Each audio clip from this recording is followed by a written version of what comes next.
घूमने के लिए निकली तो जनता भूख से परेशान थी और कह रही थी कि हमको रोटी दे, रोटी नहीं है तो बोलो केक खा ले। और वहां जाके सब शपथ लिया सब कि जब तक हम इस राजा को उजाड़ नहीं देते हैं तब तक हम लोग शांति से नहीं रहेंगे।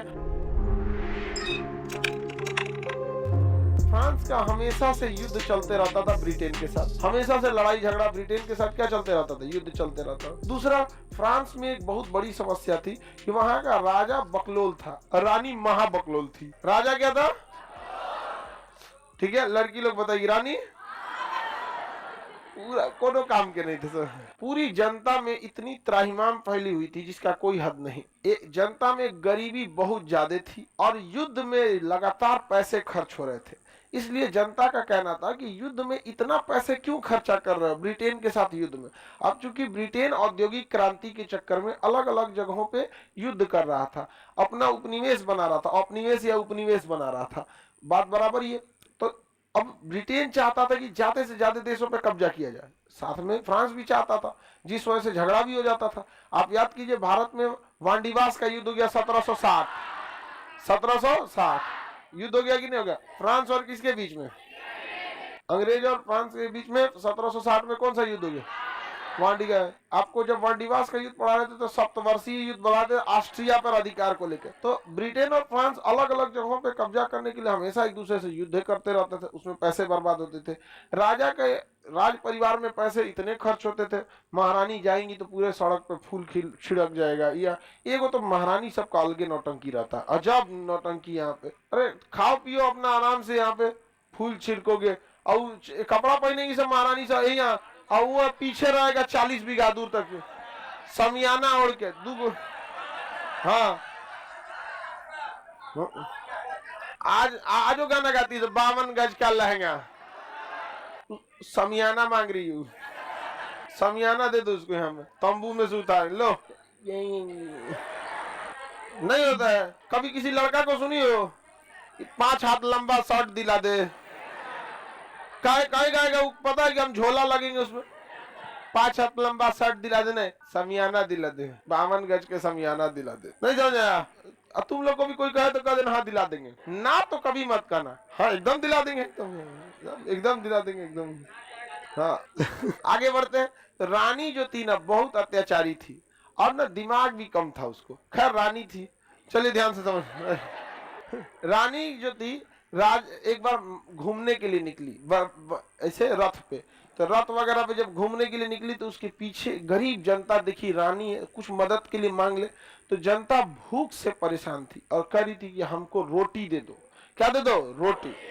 तो जब रोटी रोटी चिल्लाई जनता ना, तो रानी कह रही कि ये रोटी काहे मांग रहे हैं सब। तो कहा गया कि उसका मंत्री ने बताया कि इनके पास रोटी नहीं है। तो उसको लगा रोटी नहीं तो कहो केक खा ले।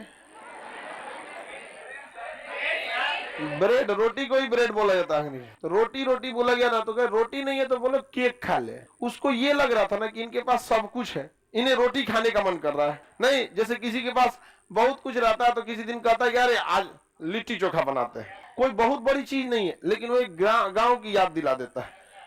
सब लोग बैठ के आग के किनारे गोईठा जलाएगा, ये सब तो कोई बहुत बड़ा चीज नहीं है, शौकिया आदमी खाता है तो एक समझ में आता है। तो उसको लगा कि शौकिया लोग रोटी मांग रहा है। अब बताओ कितना कम दिमाग की थी वो।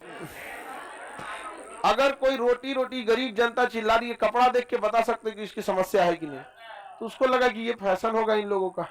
हाँ फैशन, फ्रांस से निकला ये कपड़ा फाड़ने का फैशन, जो जीन्स फाड़ ले रहा है ना यहाँ पे, फ्रांस से निकला हुआ है यहाँ पे। अच्छा आजकल के हमको नहीं समझ में आ रहा है कि फाड़ के, खास करके इसमें लेडीज लोग में फाड़ फूर के वेस्टर्न कल्चर में चल जा रही हैं और इज्जत चाहिए उनको इंडियन कल्चर वाला। उनको इज्जत प्रॉपर चाहिए कौन वाला? Indian culture. और रहेंगे कौन? Western culture. वेस्टर्न कल्चर में हुआ अब कोई इज्जत उज्जत नहीं है, तो दोनों में से कोई एक के ना मिलेगा, दोनों मिल जाए। तो वो आप रानी से लोग भड़क गए, हल्ला हो गया। देख रहा हो ये रानी कितनी बकलोल है, करिए केक खा लो, ये ठीक नहीं है सब। तो राजा के खिलाफ लोग उठ गए।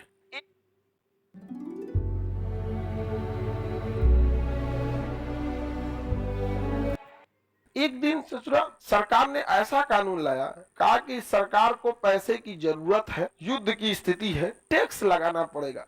यह टैक्स केवल तृतीय सदन यानी जनता पे लगेगा। पूरी जनता भड़क गई, सोच रहा कहीं रे चोट्टा राजा, गरियाना चालू कर दिया सब, राजा को पूरा गरियाने लगा सब, राजा भड़कने लगे यहाँ पे। और सब सदन से वॉकआउट कर दिया, सदन से वॉकआउट किए, हमारी मांगे पूरी करो, मुर्दाबाद मुर्दाबाद करके लेफ्ट वाले क्या हो गया सर, चल दिया सर, भगो यहाँ पे। तो राजा इतना खचरा लेफ्ट सदन को ही भंग कर दिया, कहा कि लेफ्ट सदन ही नहीं रहेगा, अब से 2 ही सदन रहेंगे। मिड लेफ्ट सदन को क्या कर दिया, भंग कर दिया, कहा कि भगो यहाँ से, भंग कर दिया और विधेयक पास कर दिया। विधेयक को क्या कर दिया, पास कर। आप बताइए लेफ्ट वालों के क्या हाल होगा यहाँ पे, जनता तो लेफ्ट वालों के ही साथ थी। ये यहाँ से चले गए टेनिस के मैदान में, यहाँ बगल में एक टेनिस कोर्ट था, टेनिस कोर्ट, जहाँ टेनिस खेला जाता है ना उसे कोर्ट कहते हैं, क्या कहते हैं, कोर्ट। जैसे टेनिस खेलने वाले ग्राउंड को क्या कहा जाता है, कोर्ट। तो ये लोग बगल में ही था, संसद के बगल में इनके टेनिस कोर्ट का मैदान था, वहां चले गए लोग और वहां जाके सब शपथ लिया सब कि जब तक हम इस राजा को उजाड़ नहीं देते हैं तब तक हम लोग शांति से नहीं रहेंगे और सदन के अंदर नहीं जाएंगे। आज से राजा की उल्टी गिनती चालू हो गई। तो ये लोग कहां से जाकर शपथ लिए थे, टेनिस कोर्ट में। अब फ्रांस की क्रांति में बवाल हो गया। अब फ्रांस का राजा उठा, लुईस 16वां, क्या नाम था, लुईस 16। फ्रांस का राजा उठा तो कहा कि ससुरा इनको बताते हैं यहाँ पे। तब सारे कैदियों को क्या कर लिया, गिरफ्तार कर लिया। सारे लोगों को जितने मतलब जो आजादी की मांग कर रहे थे या जो खिलाफ बोल रहे थे उन सब के ऊपर क्या कर दिया गया, गिरफ्तार करके, और उनको एक बड़े से किला में रखा गया, वास्तिल दुर्ग। वास्तिल किला का नाम क्या था, वास्तिल क्या नाम था, वास्तिल। किला को तो वैसे ही दुर्ग बोलते हैं, वास्तिल किला या वास्तिल दुर्ग। वास्तिल दुर्ग में रखा गया इन कैदियों को। किन्हें रखा गया, कैदियों को। अब तब तक हल्ला उड़ा दिया किसी ने कि लुईस 16वां इतना दलिद्दर आदमी है कि विदेशी सेनाओं को बुलाया है, किस लिए, यहाँ के क्रांतिकारियों को हमला करने के लिए।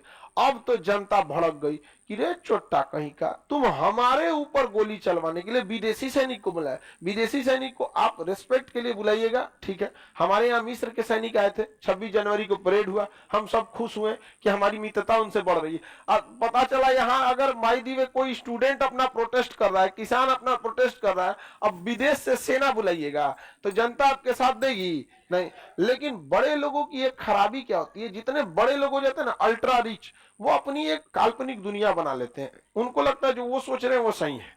इसलिए देखिएगा बड़े बड़े लोग कभी कभी बड़ी अजीब सी मूर्खता करते हैं, उन्हें लगता है कि उन्हीं के हिसाब से सब चल रहा है। तो राजा को लगा कि ये बहुत अच्छा होगा, इससे जनता के खिलाफ दिल में एकदम जहर भर गया राजा के खिलाफ, और पूरी जनता क्रांति के लिए उठ गई। पूरी जनता एक साथ उठ गई वास्तिल दुर्ग के पास, और वास्तिल दुर्ग को चारों ओर से घेर के तोड़ दिया गया, और वास्तिल दुर्ग की दीवारों को तोड़ दिया गया, किला तोड़ दिया गया, और यहां से सारे कैदियों को रिहा कर दिया गया। कहा गया कि अब तो राजा का उल्टा सीधा सब गिनती चालू हो गया, अब राजा ना बच तो यहाँ पे।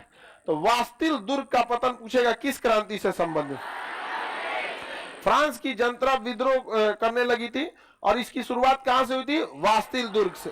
वास्तिल दुर्ग की घटना 14 जुलाई 1789, 14 जुलाई 1789 कहां से चालू हुआ था, वास्तिल से। इस वास्तिल दुर्ग को क्या कर दिया गया, तोड़ दिया गया 1789, और युद्ध भयंकर चला। अब इसके बाद रक्तपात चालू हो गया। आजादी एक दिन में तो मिलती नहीं है, लंबा चलेगा लड़ाई। फ्रांस की क्रांति भयानक रक्तपात का रूप ली और वाटरलू की लड़ाई हुई। वाटरलू की लड़ाई कहाँ है, बेल्जियम में। वाटरलू की लड़ाई तक में जाके क्या हुआ था, समाप्त हुआ था। और फ्रांस में क्या स्थापित हो गया, लोकतंत्र। क्या स्थापित हो गया, आई जो बोल रही थी कि रोटी नहीं है तो केक खा लो इनका तो पूछ के मारा सब बढ़िया से फ्रांस में राजतंत्र का क्या हो गया, अंत हो गया, और वहां पे आ गया क्या चीज, लोकतंत्र।